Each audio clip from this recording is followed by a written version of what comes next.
can't imagine my mom ever writing poetry, and yet... A poem for Gus, who always said the wedding was a bad idea. Our father never hit us kids, at least not very hard, before the day my brother said with teenage disregard that he'd be dead before he'd see a wedding in our yard.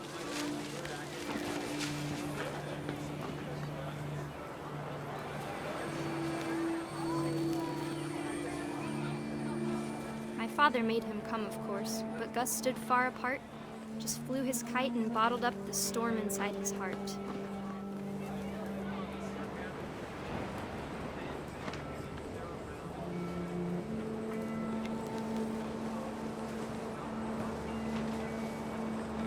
I tried to talk him out of it, but though he'd never met her, "We don't need a stepmom," were the words that I now pronounce you husband and wife. You may kiss the bride.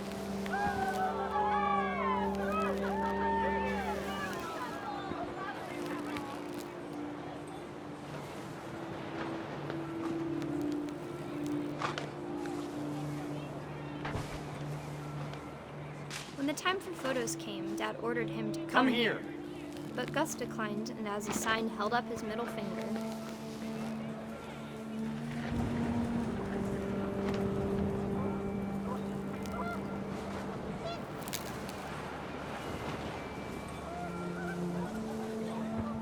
The wind picked up, and panicked geese appeared and quickly went.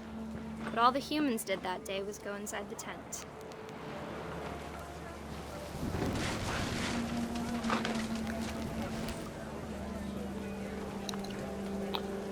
Sicher, du kannst es.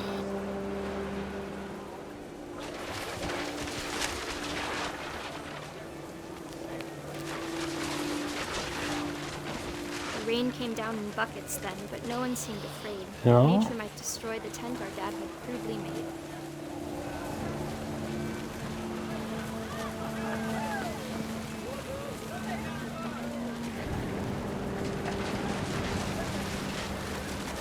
The thunder sounded much too close and full of angry power. But all my father said to this was, "Make the music louder."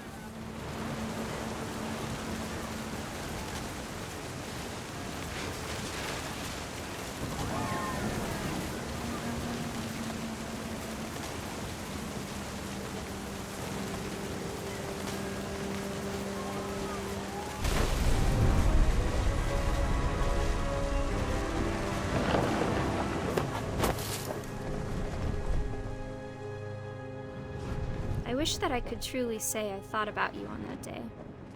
Out there on the beach alone, just you, the wind, the sea, and foam. But I didn't, until we found you.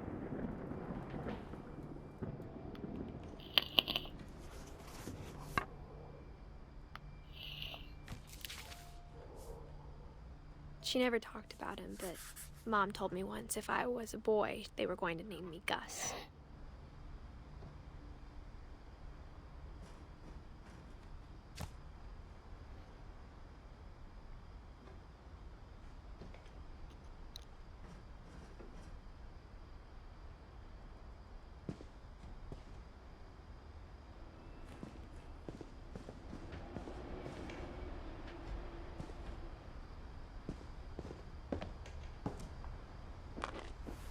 My mom moved up to the loft after her brothers died. At the time, it was as far away as she could get.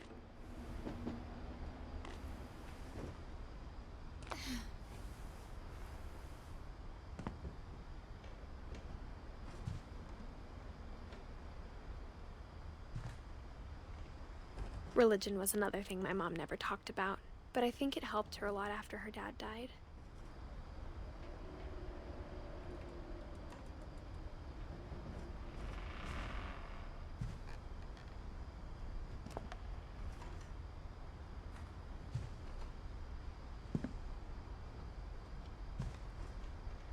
She spent a summer building houses in Calcutta, where she met my dad, Sanjay.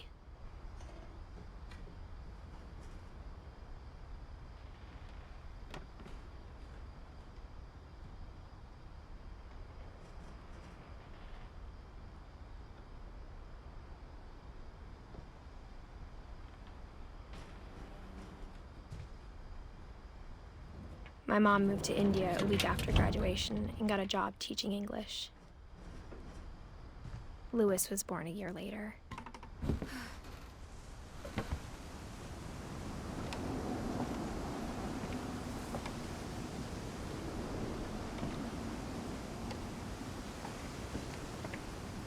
When my dad died, I don't think Mom knew where else to go. I'm sure Edie was happy to have her back.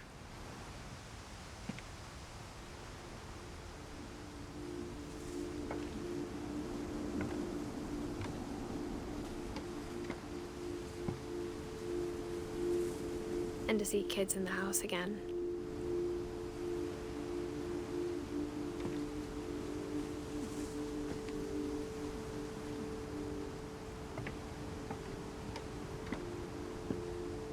The house had to get a little bigger, but Edie was used to that.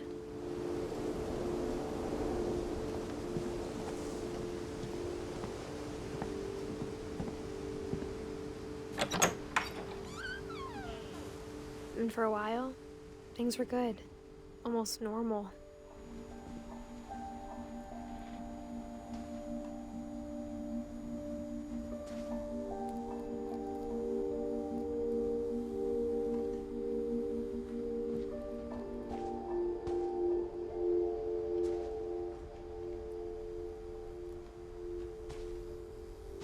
But it didn't last.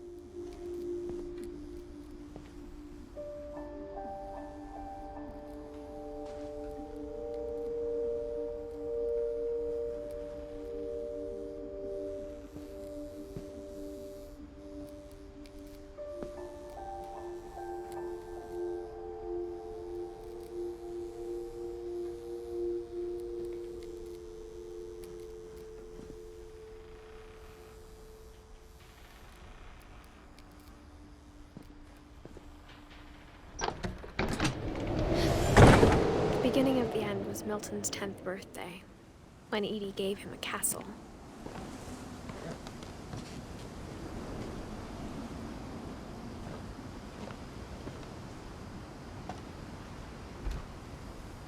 After Milton disappeared, the only thing he left behind was a room full of paintings.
Milton Finch in The Magic Paintbrush.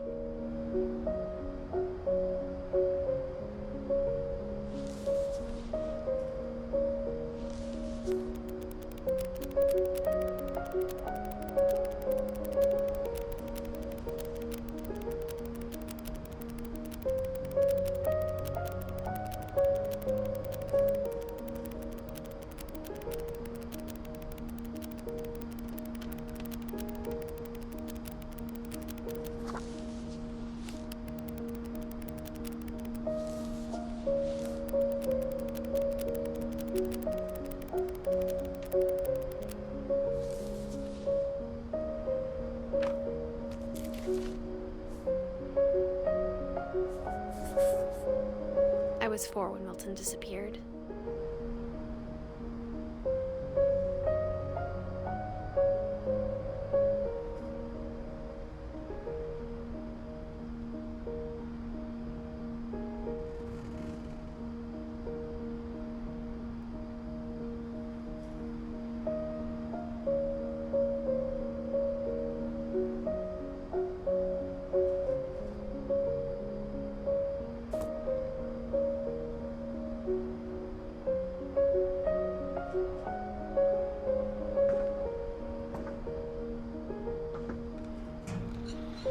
Mom spent months searching for my brother. Then she sealed the doors.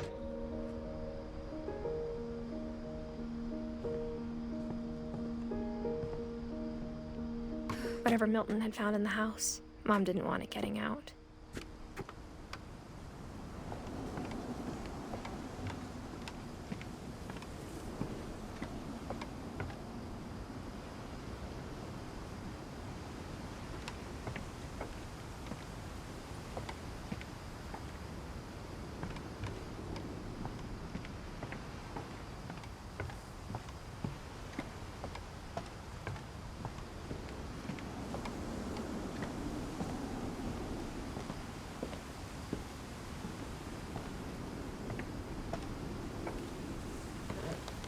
Mom definitely blamed Edie, but I think Louis blamed himself.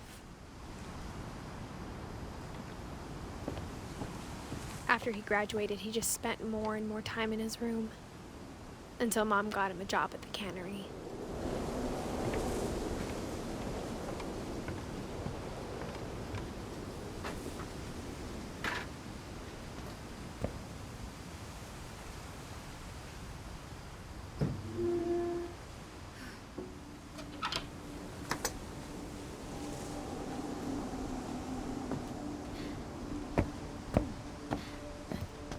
Louis's room smelled very, very familiar. That part of him lived on.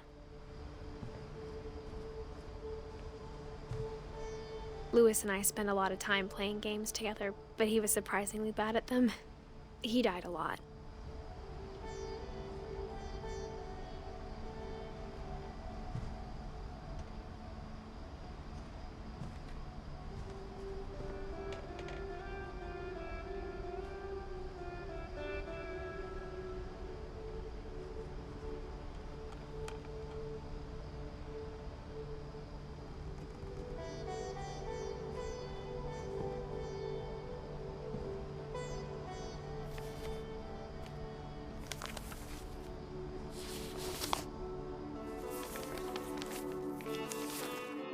Dear Mrs. Finch, as Louis's psychiatrist, I can understand your desire for an explanation. As I see it, the trouble began in January, shortly after we convinced your son to seek treatment for substance abuse. Newly sober, I believe Louis first noticed the monotony of his daily life.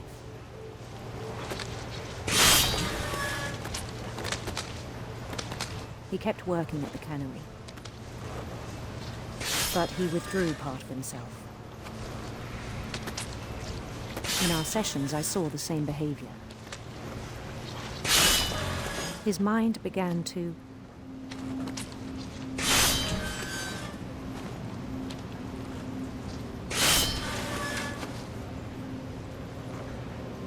wander. I asked him to describe it. He said he started small, imagining a labyrinth. He'd feel his way about. Then something moved. Bats. And toads.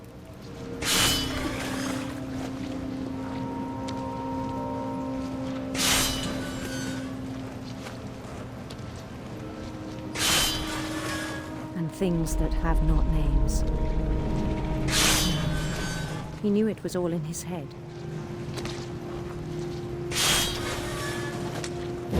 He took it very seriously. I had hoped he'd find himself.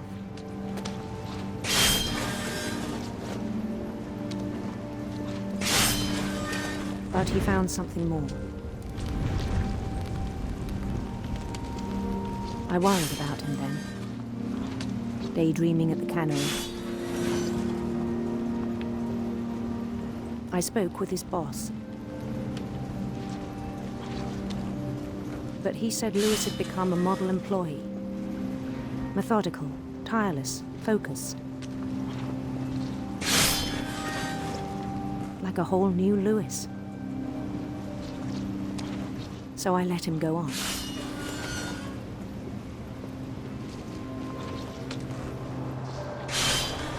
I even encouraged him. It seemed very promising at first. He told me he'd made a new friend.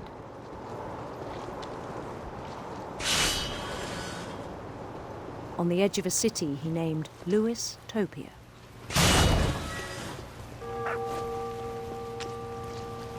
He built the city up slowly, brick by brick. Then he made musicians.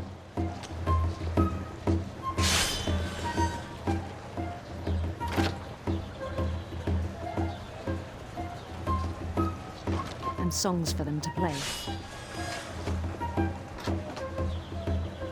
He talked about starting a band. And he was always humming something. Every day his imagination grew stronger.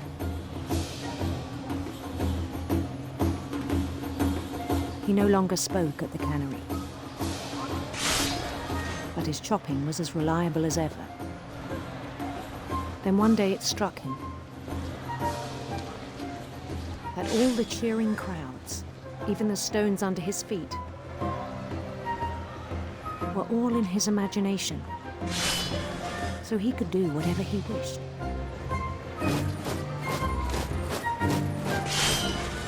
He held an election for mayor, and he won. They begged him to stay, but his mind was already wandering.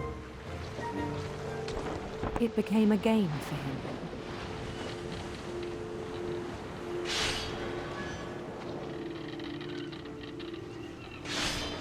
He'd conquer a city, then immediately push on. New Louisville.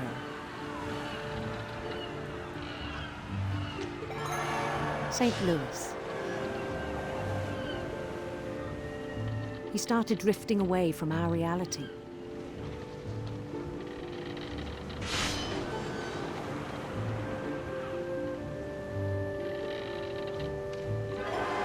Minneapolis, until one day he forgot to go home from the cannery. Even as his mother pleaded with him, part of Louis kept sailing on.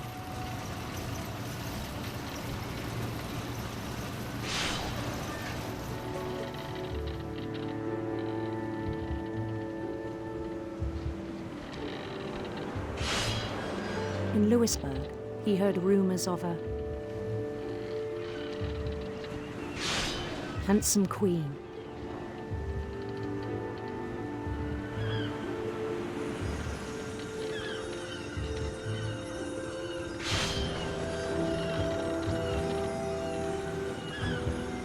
The queen was on her own quest for radiant rainbows.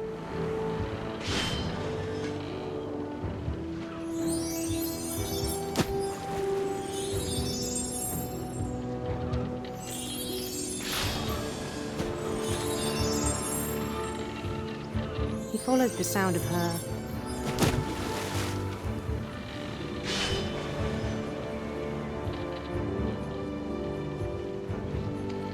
silver harp.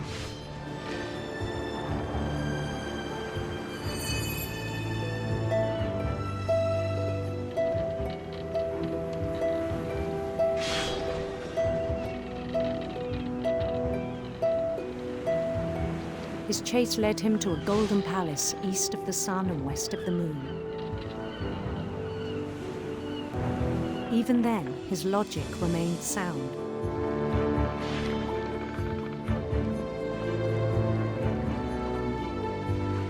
He knew the world was all in his imagination.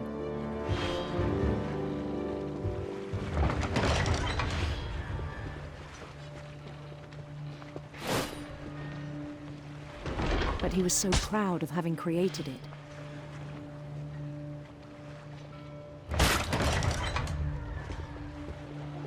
In his own eyes, he'd become something greater than a king.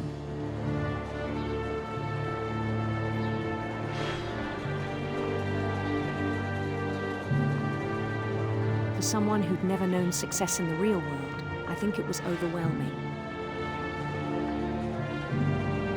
And then it struck him. that the real Lewis was not the one chopping salmon, but the one climbing the steps of a golden palace.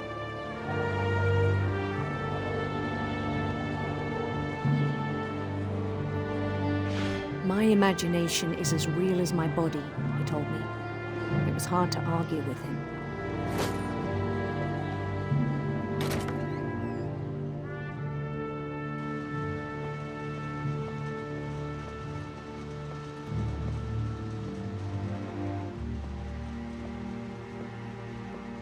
He began to forget the world we know.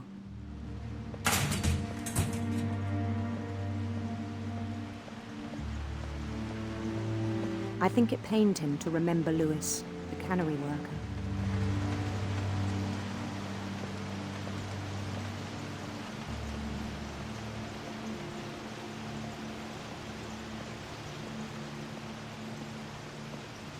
He began to despise the man with a royal contempt.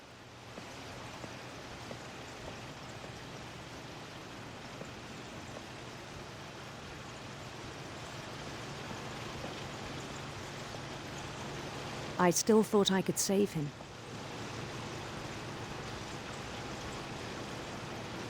Even after he said he was being crowned king over all the lands of wonder.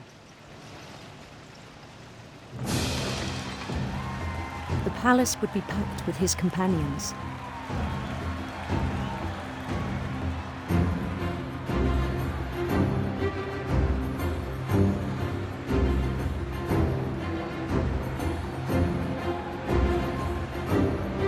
Including the wise Calico who'd insisted on advising me.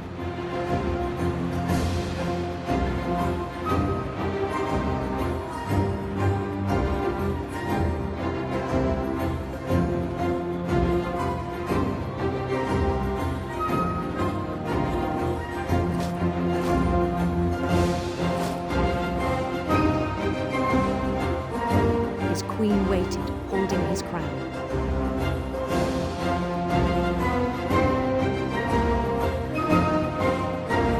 There was only one thing left to do.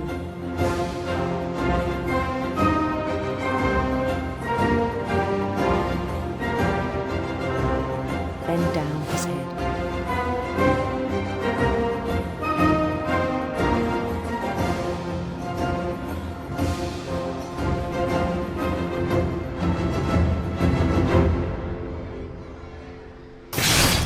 And the rest I think you know.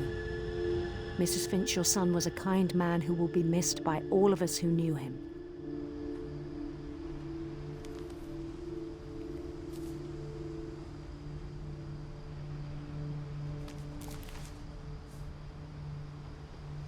My brother was really cool. I wish you could have met him.